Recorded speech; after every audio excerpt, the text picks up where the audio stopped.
Hi there. Welcome back. I'm so happy to have you with me tonight. I hope you're doing well. Before we begin, tell me what time it is, where you are in the world, and where you're listening from. I always love seeing how far these quiet stories travel after dark. If you enjoy stories like this, feel free to follow and join our After Dark community. So, make yourself comfortable, grab some snacks, or cuddle up in bed. You're in the right place. Let's begin. Tonight's story: the missing case of a young American woman who vanished in Ireland, Annie McCarrick. The missing case of a young American woman who vanished in Ireland more than 3 decades ago remains one of the country's most haunting mysteries. Annie McCarrick's story begins in Bayport, Long Island, New York, where she was born in March 1967. An only child to Nancy and John McCarrick, Annie grew up in a close and supportive home. From an early age, her parents nurtured a deep love of Ireland in her, a connection that would quietly shape the path of her life. In December 1987, Annie traveled to Ireland for the first time on a college trip. The moment she arrived, she was captivated by the land, the people, and the culture. It felt like home. When she returned to New York, she told her parents she was determined to go back for good, convinced that her future somehow belonged there. Just 1 year later, she made that dream a reality, moving to Ireland to study teaching. She enrolled at St. Patrick's College in Dublin before later continuing her studies in Maynooth. Annie embraced Irish life fully, taking any job she could find to support herself while she studied, including working as a teacher's assistant in Ballymun. She immersed herself in the culture, attending traditional music nights and exploring heritage sites across the country. During this time, Annie formed close relationships. She briefly dated a Dublin man named Philip Brady. Though the relationship ended after only a few months, they remained friends, and Annie stayed close with his family. Later, while studying, she fell in love again with fellow student Dermot Ryan. They were inseparable for a time, and even when Annie returned to New York after graduation, Dermot traveled to visit her. Eventually, the distance became too much, but Annie's heart remained firmly in Ireland. In 1992, Annie decided to return once more, determined to earn the qualifications that would allow her to teach permanently in Ireland. Because she had not studied Irish in school, she knew further training would still be required, but her plans were clear. In January 1993, at 26 years old, Annie moved back to Dublin. She persuaded her mother Nancy to visit that spring, excited to show her the life she was building and the beauty of the country she loved. Annie quickly settled back into Irish life, reconnecting with old friends and briefly staying with Hilary Brady and Rita Fortune before securing her own apartment on Dublin's south side. She lived with 2 other women, and the 3 became close. She found work briefly in a restaurant in Donnybrook, but full-time hours weren't available at the restaurant, so she moved to Café Java, where local customers described her as the pretty American with a heart of gold. On Thursday, March 25, 1993, Annie finished a busy shift at Café Java and later attended a friend's house for dinner. Friends recalled she was beaming with excitement about her mother's upcoming visit. The following morning, her flatmates left for the countryside, leaving Annie alone in the apartment for the weekend. At around 11 that morning, Annie visited Quinsworth Supermarket to buy ingredients for a dinner she planned to host. She then went to AIB Bank in Sandymount to make it her local branch, appearing happy and cheerful on one of the last known CCTV images of her.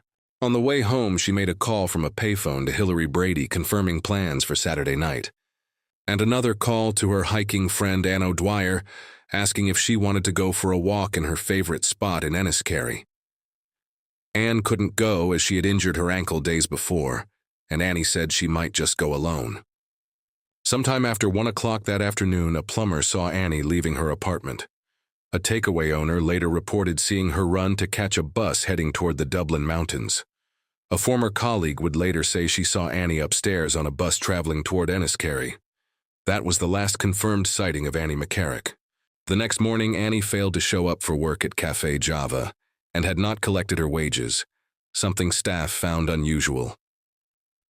That evening, her friends arrived for a planned dinner, knocking repeatedly at a silent apartment before waiting outside, believing she had simply been delayed somewhere.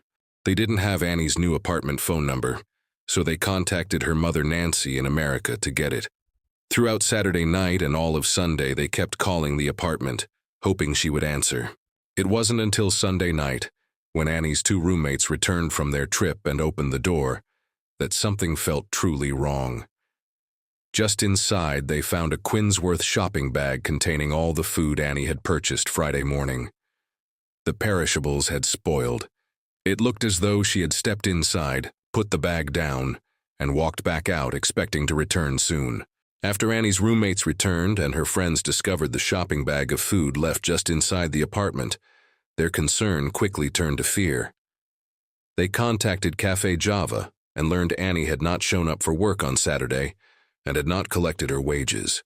Realizing something was seriously wrong, they called her mother Nancy in America to tell her the news. Nancy immediately changed her travel plans and boarded the first flight to Ireland. Roughly 80 hours after Annie's last confirmed sighting, she walked into Irishtown Garda station and filed a missing person report, and the Garda search began. It wasn't until the end of that week, when Annie had been missing for 7 days, that Gardaí made a public appeal for information, and her photograph appeared across newspapers and television. One doorman from Johnny Fox's pub in the Dublin Mountains reported seeing a woman he believed to be Annie enter the venue that Friday night. According to his account, she appeared slightly nervous as she walked past the counter where entry was paid. The doorman approached her to explain there was a fee, and she apologized, reaching into her handbag to pay. Before she could, a man standing behind her said he would cover the cost. Annie smiled, thanked him, and then walked alone into the crowded venue while the man followed behind. Years later, it emerged another American woman with a striking resemblance had also been present at the pub that night, raising doubts about whether the sighting had truly been Annie. Years later, the doorman is still convinced it was Annie, and not the other American woman. Another witness placed Annie on a bus toward Enniskerry, shifting the search away from Sandymount and into the winding roads of the mountains. Annie's family took matters into their own hands, spending months in Ireland knocking on doors, staying in a bed and breakfast, and hiring a private investigator recommended by the American Embassy. They uncovered a previously unreported sighting at a local post office in Enniskerry, where an American woman matching Annie's description bought stamps on the afternoon she disappeared. Over the years, many individuals were questioned. Some accounts and documentaries explored allegations involving men Annie had known and claims that she may have experienced harassment in the weeks before she vanished. Investigators have examined numerous theories, but no one has ever been charged in connection with her disappearance. In 2023, renewed attention focused on claims that a handbag believed to belong to Annie may have been handed into a Garda station 30 years earlier. Reports from members of the public suggested a bag containing identification had been found behind a pub in Donnybrook, though no definitive link has been confirmed. It's alleged that the same man who paid for Annie's entry into Johnny Fox's pub later began speaking with her inside the crowded venue. According to witness accounts, he appeared intoxicated and was overheard bragging loudly about his past and alleged involvement in violent activity connected to the conflict in Northern Ireland. At first, Annie was said to listen politely, but as the conversation continued, the tone allegedly became darker, and some witnesses claimed she began to look uneasy. One theory suggests the man may have revealed too much about himself that night. Witnesses later claimed he offered Annie a lift back toward Dublin as the evening was ending. These accounts remain unproven, and investigators have never publicly confirmed that Annie was definitively at the pub that night. More than 30 years have passed, and Annie McCarrick has never been found. The mountains she loved still stand quiet above Dublin, holding answers that may never be spoken out loud. Her father John died in 2009 without knowing what happened to his daughter.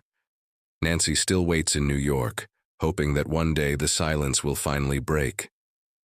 In June 2025, Gardaí arrested a 62-year-old man in connection with the investigation, but he was released without charge, and the mystery remains. Somewhere between Sandymount, Enniskerry, and a night that refuses to give up its secrets, Annie's story simply stops. No goodbye, no trace. Just an empty space where a life was meant to continue. And maybe that is why this case still lingers, because Ireland remembers the young American woman who came searching for a future and vanished into a story that still has no ending. Thank you for being here tonight. Stories like Annie's stay with us long after the words end, and if you're still listening, I truly appreciate you sharing this quiet space with me. If you'd like to hear more stories told gently, you're always welcome here. Until next time, take care of yourself and get some rest.